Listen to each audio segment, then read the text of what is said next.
За сайн уу өдрийн мэндэ. За тэгээд сайхан зуны цаг улирал эхэлж байгаатай холбогдуулаад би нэг галзуу төсөл танилцуулах гэсэн. Ер нь зүгээр нодлон урьдчилангаас хойш бодож байгаа байхгүй. Ер нь дэлхийд яаж гарах вэ?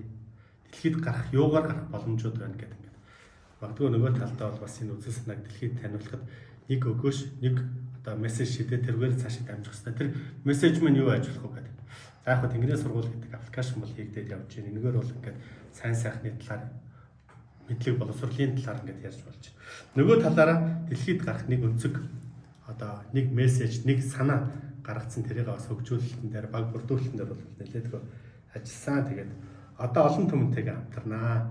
Хамтдаа том амбицтай гаргаж зүтгэе гэсэн тийм бодолтой байна. Дэлхийг алган дээр тавьсан юм шиг хараад үзье хэвэл. За дэлхий дээр 8 тэрбум хүн байгаа. Тэрний 10% нь арай бусдаасаа өөр гажиг сэтгэлгээтэй. 800 сая хүн. Магадгүй тэрийг 50% нь хүүхэд гэж харчих юм бол надтай адилхан солиотой тэнэгч гэх юм уу тийм 400 сая орчим хүн дэлхий дээр байгаа байхгүй. Байгаль тооцоолж байгаа. Ер нь ижил төстэй үзэл санаатай, ижил сонирхолтой, юу гэдэг нь нэлээд тийм идеалист, тийм маягийн тийм хүмүүс байна. Бидний нөгөө ингээд ямар хилтэй, ямар арьстай, ямар шашин шүтлэгтэй байхаас үл хамааран бид нар шиг нөхдийн нэг тийм аливаад ханддаг хандлага, бодол, сэтгэлгээ хардаг өнцөг бол нэлээд тийм төсөөтэй байгаа байдлууд анзаарэгддэг хүмүүстэй ингээ уулзаад ярихад. За тэгээд бидний шиг хүмүүс гэд ярьчихэд яг одоохондоо. Нэг бол дэлхийг өөрчилдөг, нэг бол эдгээр нөгөө эргэн тойрныхоо хүмүүстэйгээ үл ойлголцаад тэрнээсээ болоод архин дорд юм уу яадгийн хинт чиргүү ад хог болоод хаягддаг нэг тийм хоёр л зам байдаг. Түрээс тийм дундаж амьдрал гэж ер нь баг байдаггүй харагдаж байгаа байхгүй юу? Өөрийгөө бол би тэрний нэг гэж тоож байгаа ер нь бол тоож байгаа гэх юм уу ер нь тэгж итгэдэг. За тэгээд өөрөөсөө асууж байгаа. Хүмүүс тамийн тухай үзүүлэхгүй юу? Девачингийн тухай үзүүлэхгүй юу? Девачингийн тухай мэдээллийг яавал тэр девашинд амьдрал хүмүүс юу бодож сэтгэдэг вэ гэдэг талаар Тэнгэрийн сургууль дээр Тэнгэр аппликейшн дээр бол бас ингээд одоо цаашдаа цувралаар мэдээлэл контент болгож оруулна. Энэ бол эхэлсэн сүүлийн 2 жил, 3 жил, магадгүй сүүлийн 5 жил энэ чиглэлээр хийж байгаа ажилтнууд байгаа. Сайн ч юмнууд байгаа, муу ч юмнууд байгаа, алдсан ч юмнууд байгаа, онсон ч юмнууд их байгаа гэдэг бол сонсож байгаа манай тархины хакерыг дагж байгаа олон хүмүүс сайнтай муутай нэвт гадарлах. Яг гэвэл би бодож байгаа бүх юмаа бичээд, үйлдэж байгаа бүх юмаа бичээд, алдсан бол алдаагаа бичээд явдаг. Одоо нөгөө сонирхол татж байгаа сэдв бол там баг. Бүх шашнуудад, бүх үзэл санаануудад тамийн тухай ойлголтууд байдаг. Ямар бол гэж, там гэж яг ямар байдаг юм бол гэдэг сонирхоод судлаад үзэх төр буддын шашны номлолууд бол нэлээд их дэлгэрэнгүй бичсэн байна. Христийн номлолууд байна, исламын ертөнцийн номлол байна. Бас бидний ертөнцид энэ тухай яваад үзсэн, хардсан, мэдэрсэн юм. Би ч бас нэг оюун санааны аялал гэж хийж явахдаа бас энэний тухай зохицохоос нь бол анзаарч харснаа. Хүмүүст иймэрхүү үзүүл болох юм байна гэдэг тэтгэлийг тэндээс авсан баг. Яг хөө тэрний нэг гүүр жижиг юм дээр хүрэх нэг сэжүүр өнцг нь бол одоо хийж болох юм байна. Орчин үеийн технологитой хослуулж болох юм байна. Технологиор дамжуулаад хүмүүст улам хэлбэр болгож болох юм байна гэдэг сэжүүр бол Тэнгэр ав. Тэгээ бидний ураа бол Тэнгэрийн цараагаар сэтгэж газрын ингээр бүтээгч ийм ураатай ажиллаж байгаа. За яг аппликейшн бол юу байх юм бэ гэдэг тэр одоо надад ямар боломж байна вэ гэдэг тэр за яг монголчуудын сэргэн мандал замдал гэж зөндөө юм ярьцуулж энийг нэг одоо цааш нь өргөжлөө тайлбарлаад явах. Ер нь 2022 онд Тэнгэрийн сургууль гэж байгуулагдсан. 2024 онд Тэнгэр AI гэж одоо Тэнгэр гэсэн хэмэл оюун ухааны компани бүтээж байгаа. Тэгээд Тэнгэр аппликейшн болж байгаа. Манай компани одоо 9 сараас хөнгөн бирж дээр хувьцаатай тийм компанитай нэгдэж нийлэх процесс явагдаад энэ бүх процесс нэг талдаа балгаад явж байгаа. Ямар хүрээнд хамарч болох юм бэ гэдэг. За миний тархины хакер подкастыг одоогийн байдлаар 68 мянган орчим хүн дагж байна. За манай дотоод аппликейшнгууд, дотоод нөгөө пэйж хуудсууд 11 мянган орчим сонсогчтой байна. За одоогийн байдлаар Тэнгэр аппликейшн 1200 хүн татсан. Тэгэхээр энүүнд бол одоо сүүлийн 4-5 жил ороосоо хөрөнгө оруулалтаа тооцоод үзэхдээ нэг 5 жилийн хугацаанд 1.8 орчим тэрбум төгрөг зарцуулсан байна эндээс.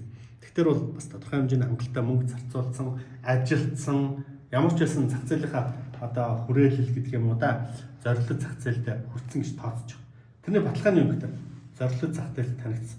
Тэнгэр тархины хакер аппликейшн дээр нэг сард нэг 15 орчим, 18 орчим ч гэдэг юм уу контент оруулж байгаа. Сайн муу, PDF, бичлэг, текст хэлбэр 18 орчим контент оруулж байна л да.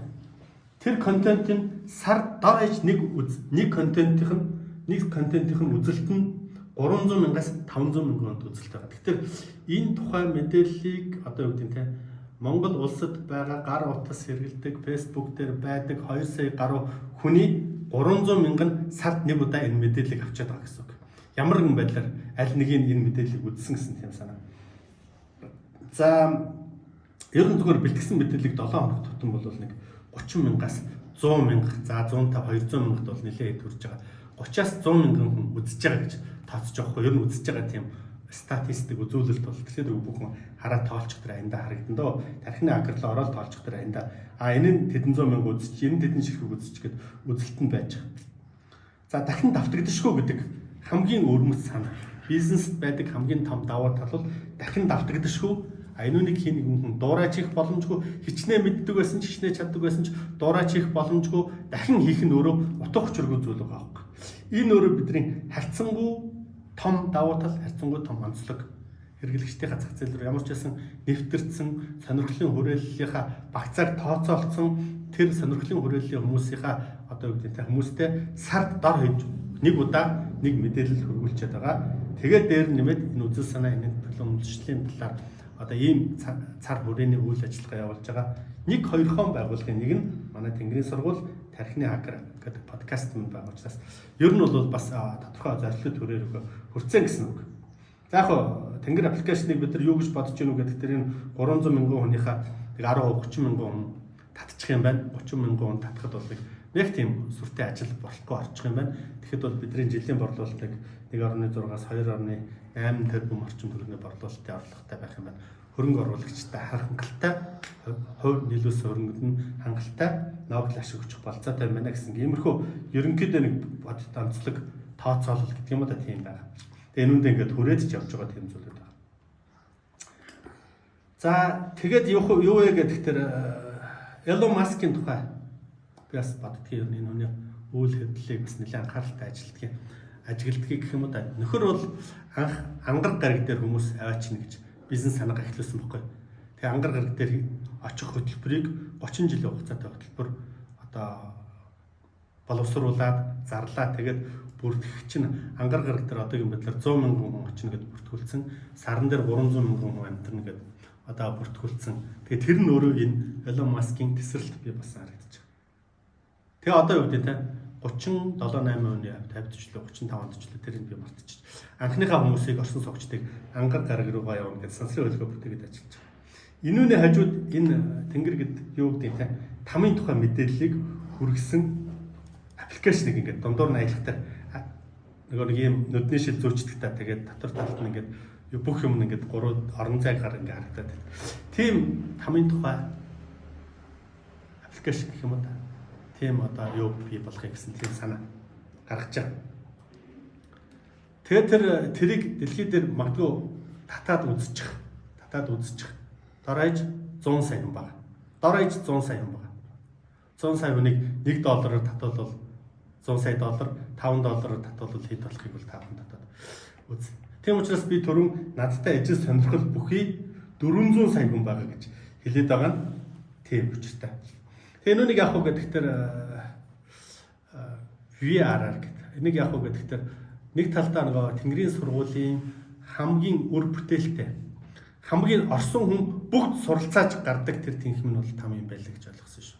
Тийм учраас энүүнийг бүтээх нь өөрөө өнөөдрийн цаг үед хүмүүсийн ёс зүй удирж байгаа, юу ч хийхээс буцахгүй болж байгаа энэ хүмүүсийг нэг талдаа одоо тийм болохгүй юм байна гэдэг тэр сэтлийг төрүүлэх бүх аргууд бүх шашнуудад тамаар дамжуулж хийгдчихсэн байна. Тэр нь ч бас бид нар өнөөдрийн технологи хөгжсөн, хэмэл оюухан хөгжсөн, VR-аар ингээд дотор нь нэвтрээд ороод мэдрээд явах болцоотой энэ үед бол тэрийг бүтээж болох юм байна гэсэн тийм итгэл үнэмшил төрөөд тэгээд нэг 6 сар орчим бас бага бүрдүүлээ, зохиол мохиол дүр мөрүүд гаргах барих гэдэг ингээд юмнууд дээр бас нэлээд бодиттой ажил бий болсон. Одоо бол яг хөө гэхдээ яг ирүүнтэй энэ төсөл дээр одоо хамтдаа зориглох, хамтдаа магадгүй маш тийм санхүүгийн эрхчлөөнд хүрэх манай нэг нөхөр хэлсэн санхүүгийн бахнаас мултрах арга наадах ч юм байна гэдэг шиг маш олон хүмүүсийг энэ үнэгээр дамжуул санхүүгийн бахнаас гаргах тийм бодол байна. Amazon дээр, Facebook дээр тийм домгууд яригддаг. Amazon нэг захирлууд нь тухайн цэвэрлэгчтэй ажилтнуудтай нэг жижиг хувьцаа бэлгэлээд байсан. Тэгсэн тэр хувьцаанууд нь хориглогсоор байгаа тэр хувьцаагаа хадгалж исэн хүмүүс нь өнөөдөр дэлхийн хэмжээний саятангууд болсон гэдэг түүх тамгуудыг бол манай залуучууд хангалттай сонссон болов гэж бодож байна.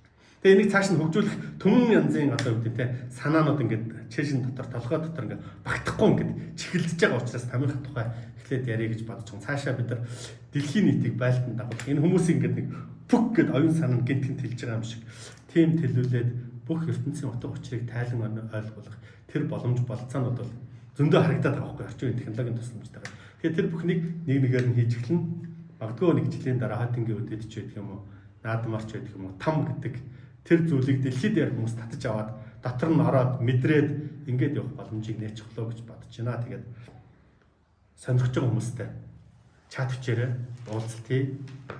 Тэгээд нэг тийм адал явдалтай, эрсдэл дуртай цоо шинийг хийж бүтээхийн төлөө ямар ч эрсдэл хийхээс өөрөөс буцахгүй тийм нэг хөрөнгө оруулагчдын баг гэдэг шиг тийм багийг бий болгох санаатай байгаа. Тэгээд энэ багт мань хэлсээрээ гэж урьж байна.